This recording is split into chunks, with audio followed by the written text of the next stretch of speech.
Wow. Shalom Avrocha. It's quite often on these Tanesim, on a fast day, there's a lot of confusion because what are we supposed to do? Like, okay, I'm not eating, but what am I doing? And a lot of times people feel, what's the point? Just to suffer. So, again, Yiddishkeit is not about suffering. That's not our tachlis in, in the religion, is to help us suffer. But there's an idea to arouse within ourselves this yearning to absolve the need for suffering. And I think that's something that we need to really focus on. There are times when we feel this need to rebel against unnecessary suffering. And therefore, it's so hot, I'm boiling. And if it's cold, I'm freezing. And if I'm hungry, I'm starving. And I can't deal with it. And so therefore, I have to turn on the AC to the lowest temperature possible. And when it's cold, I have to heat up the house till it's a toasting inside, a sauna.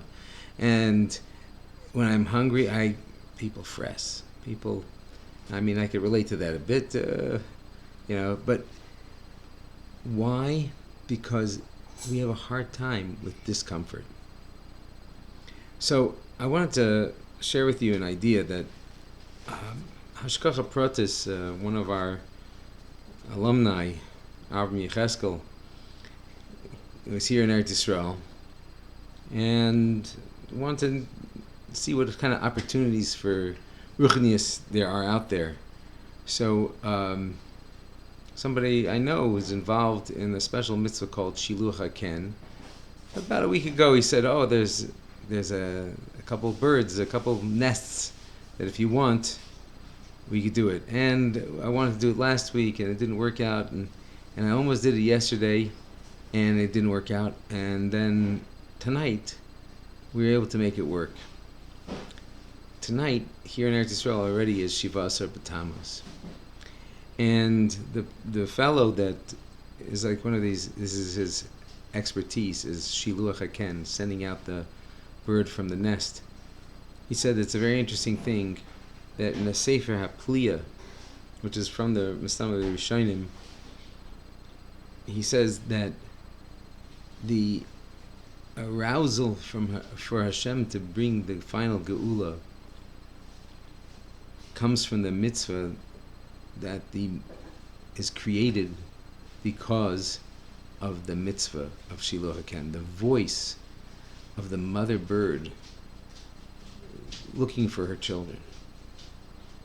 And it's almost like the Shechina, Kaviyachol, who is with us in Galus, is looking for us. Where are we? Where are my children? And in case you want, there's a sefer called Yalkut Reuveni. I'm not sure if you see it in forward or backward or wherever you are, different versions.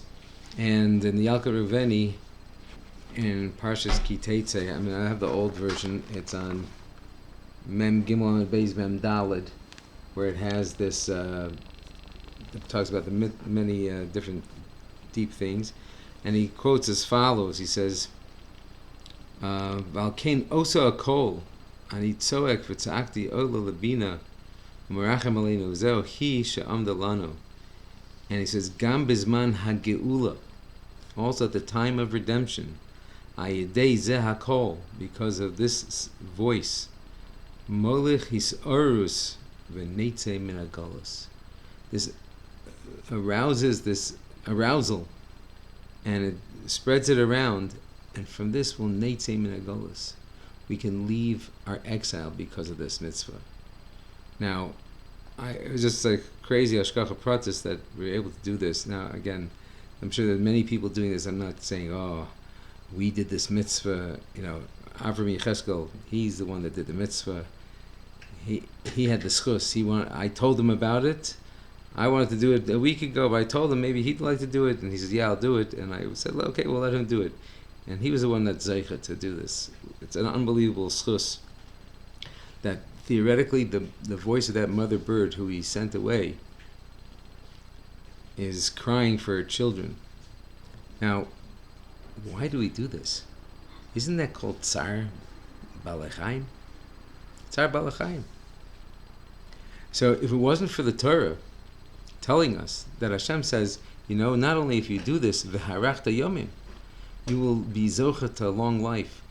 They say that you could be zocha for a shidduch if you don't have shidduch. There's some medrash, I think, that even says that if a person, the doctors say a person can't have children, that he's not capable of having children, by doing this mitzvah you'll be able to have children. It's unbelievable stuff. All for this mitzvah. What's going on here? And I think that that's part of what we need to understand, is that sometimes we have to awaken from within ourselves this desire to connect to HaKadosh Baruch Hu. And we have to understand that everything in this world, HaKadosh Baruch Hu creates many different opportunities for us to make that connection, to want to be connected to HaKadosh Baruch Hu. If I'm not mistaken, in the Sefer Tikkunei Zohar, the Tikkunei Zohar, actually in the introduction, just happened to see this with one of our alumni, that's talking about the mitzvah Shiluch HaKen, and talking about part of the mitzvah is v'abonim tikach loch. Shalech tishalech es ha'em v'abonim tikach loch. That's also kind of a remiss to the aim is like the Shechina is going into Golus, is going away. V'abonim tikach loch, that we should take the children, but it's really talking about HaKadosh Baruch Hu, the bonim, the people who want to be connected to HaKadosh Baruch Hu. He should take us and take us out of redemption, out of exile and into redemption.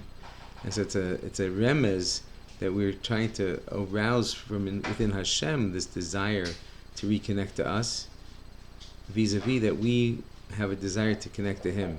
And there in the Tikkunei Zohar, they actually make a zushtel, or another comparison about the mitzvah of tefillin. The mitzvah of tefillin is such a deep thing that we want to connect to something that's beyond us, HaKadosh Baruch Hu. And Hashem gives us many different ways of connecting to Him, and one of the ways is through tefillin. And it's an amazing thing. You put on tefillin. There are many people who do it. Chabad has mivtzoim, get people to put on tefillin. A kafta de lamancha, but tefillin, a person never will put on tefillin. If he puts on tefillin, unbelievable schar, and arouses for HaKadosh Baruch Hu tremendous desire to be with Klal Yisrael. And they also, if I'm not mistaken, there's a beautiful group called the Telfi group, where people put on tefillin, they take a picture, and it's a beautiful thing that people give each other chizuk, put on tefillin. But sometimes we don't understand what we're doing. And so in the Tikkunei Zohar, he says that tefillin, again, this is not exactly Tikkunei Zohar, this is a free interpretation, or artistic, rendition of, I don't know if it's artistic, but that if you look at the tefillin, there's 4 sections in the Shel Rosh, and in the Shel Yad is one section, but they actually have the same 4 parshas that are in the Shel Rosh are in the Shel Yad. And they say that the Shel Rosh is like the Yud Kei Vav Kei, those 4 letters, and the 4 in the Yad is like Aleph Daled Nun Yud, and the 4 together kind of create a shiluv, as they call an inter. We don't do this really with this, we're gonna just keep it distant, right? But the Yud from the Yud Kei Vav Kei, and then the Aleph Daled Nun Yud.